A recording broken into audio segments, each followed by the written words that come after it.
Hello mga ka-trending! Welcome back to ZK Trend.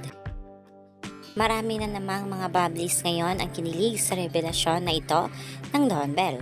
Masaya nga ang mga bubblies nang malaman nga na ipinagluto pala ni Bell si Donnie. Natanong nga ang Don Bell kung sino ang magaling magluto.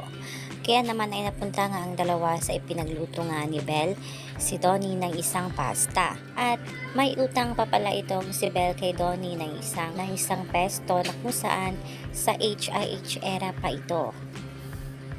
Kaya naman ay maraming ang kinilig sa small gestures na ito ng Don Bell.